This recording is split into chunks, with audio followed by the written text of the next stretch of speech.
Yo mga boss, maliit na review lang para sa bagong labas ng Honda, yung Beat FI version 3 mga boss. Ito, So glossy gray to na dali natin, nandito nakakalat kaya na videohan natin ayun. Pogi mga boss, di ba? Wow. Paganda rin ang itsura niya mga boss. Yung headlight niya ay medyo nagbago, para sa Click B1 yung itsura eh. Di ba? Pati sa araw nagbago rin yung itsura, tapos yung shock niya parang iisa lang din naman yung taas, pati yung gulong isang size lang. Ito naman yung sa likod mga boss yan. Oh. Ito yung side fairings na yung sticker niya. Oh. Yan. Honda Beat B3 to mga boss. Yung pan cover niya parang kamukha pa rin, kaso nag-iba yung design. Oh. Yan. Tapos yung rear fender niya, pati yung taillight, nakita niyo nagbago rin mga boss. Iba yung tsura. Ayos din, no? Diba? Parang pinanipis siya ng konti. Malaki kasi yung taillight ng B2 mga boss. Airbags niya mga boss parang iisa lang din yung tsura halos. Tapos ito yung ano niya, oh, yung compartment niya mga boss yan. Oh. Ayun, parang isang size lang din mga boss.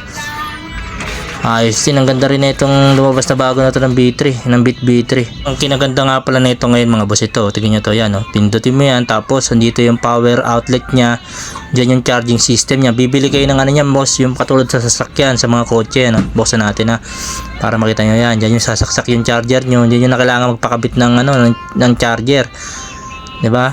Tapos may takip pa siya, kinaganda niya. Tapos ito pa isa, yung seat, yan oh. Alam ko yung B2 wala niyan eh, pero sa kanya meron na ngayon, no? Yung bukasan ng upuan, pipindutin mo na lang para bukas na. Tapos yung lagayan ng battery niya, ito yata yung pinaka-unlaki na, mas malaki yung lagayan ng battery niya ngayon mga boss. Tapos itong ano niya, yung rear handle niya, yung mga switch, ganun pa rin naman, kaso wala siyang idling ngayon, no? Standard tong nakakita natin kanina mga boss. Pero ayos din, ang ganda mga boss.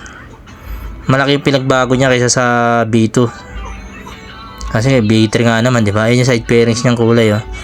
Ito naman yung kulay red pala mga boss. Yan, kulay red yan. Marami tayong din na picture mga boss eh. Nakakita kasi ang daming tao. Bali kung ano nga pala gusto niyo bumili, available na yan sa Honda Triumph Caloocan. Ayan yung mga kulay kanina binidyoan natin. Ito yung red. Yan, pa-check nyo na lang mga boss, baka matipuhan nyo yan. Yan yun to sa may Honda Triumph Caloocan. Honda Triumph Caloocan South, yan, sa 9 Avenue. Yan lang mga boss, marami pong salamat. Peace out, yo.